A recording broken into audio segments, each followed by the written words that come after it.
Aravind travels from town A to town B and Surbhi from town B to town A, both starting at the same time along the same route. After meeting each other, Aravind takes 6 hours to reach town B, while Surbhi takes 24 hours to reach town A. If Aravind traveled at a speed of 54 km per hour, then the distance in kilometer between town A and town B is. So, 2 town irukku. A, B அப்படின்னு எடுத்துக்கலாம். ஏலேருந்து அரவிந்த் கிளம்புறாரு, பிலேருந்து சுர்பி கிளம்புறாங்க. 2 பேரும் ஏதோ ஒரு பாயிண்ட்ல meet பண்ணுறாங்க. Meet பண்ணதுக்கப்புறம் அரவிந்துக்கு இந்த ஊருக்கு போகிறதுக்கு 6 hours தேவைப்படுது.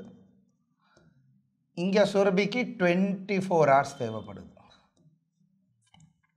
அவ்வளோதான், இதுதான் கொடுத்துருக்காங்க. 2 ஊருக்கு நடுவில் இருக்கிற டிஸ்டன்ஸ் என்னன்னு கேட்குறாங்க. ஸோ ரொம்ப ஒரு காமன் டெம்ப்ளேட்டில் இருக்கிற ஒரு கொஸ்டின். ஸோ என்ன பண்ணலாம், இங்கே 2 பேருமே ஒரே டைமில் ஸ்டார்ட் பண்ணி மீட் பண்ணுறாங்க அப்படின்னு சொல்லும்போது 2 பேருமே இங்கே ஈக்குவல் டைமுக்கு தான் ட்ராவல் பண்ணியிருப்பாங்க.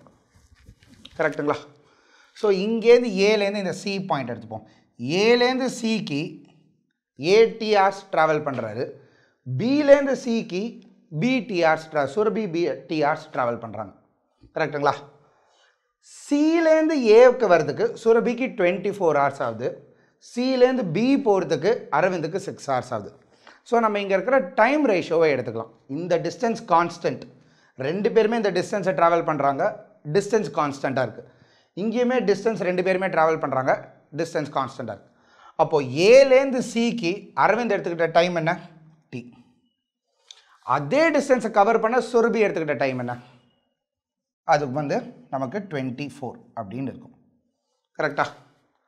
ஸோ டைம் ரேஷியோ எப்போவுமே சேமாக தான் இருக்கும், ஏன்னா ஸ்பீடு கான்ஸ்டண்ட்டாக இருக்குது.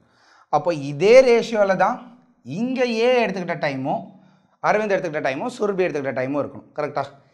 இங்கேருந்து இங்கே போகிறதுக்கு அரவிந்த் எடுத்துக்கிட்ட டைம் 6 hours, இங்கேருந்து இங்கே வரதுக்கு சுரபி எடுத்துக்கிட்ட டைம் டி hours. அப்போ டைம் ரேஷியோ எடுக்கிறேன் T/24, ஏன்னா டிஸ்டன்ஸ் கான்ஸ்டண்ட்டாக இருக்குது, 6/T. ஸோ இதுலேருந்து T அப்படின்ற வேல்யூ என்ன அப்படிங்கிறத நம்மளால் கண்டுபிடிக்க முடியும். So T² is equal to 24 into 6. T² is equal to 144. அப்போ T is equal to 12. அப்போது 12 hours கழிச்சு தான் மீட் பண்ணுறாங்க. கரெக்டாக? டன். ஆனால் கேள்வி எப்போ மீட் பண்ணுறாங்கன்ட்டு இல்லை, டிஸ்டன்ஸ் என்னன்னு கேட்குறாங்க. நமக்கு நல்லாவே தெரியும், அரவிந்த் இங்கே கிளம்பி 12 hours அப்புறம் மீட் பண்ணுறாரு, அதுக்கப்புறம் ஒரு 6 hours கழித்து பியில் போய் ரீச் பண்ணிடுறாரு. கரெக்டாக? ஃபஸ்ட்டு 12 hours போய் மீட் பண்ணார், அப்புறம் 6 hours ரீச் பண்ணிட்டார். அப்போ டோட்டலாக அவர் என்ன பண்ணியிருக்காரு? 18 hours ட்ராவல் பண்ணியிருக்காரு. நமக்கு கொடுத்துருக்கிற இன்னொரு டேட்டா என்ன அப்படின்னா 54 km/h அப்படின்ற ஸ்பீடில் ட்ராவல் பண்ணியிருக்காரு. அப்போ நான் என்ன சொல்லலாம், distance is equal to speed into time. நம்ம கேஸ் படி ஸ்பீடு 54 இருக்குது, டைம் 18 இருக்குது. 54 into 18 பண்ணும்போது நமக்கு 20 1080 minus 108 972 kilometers.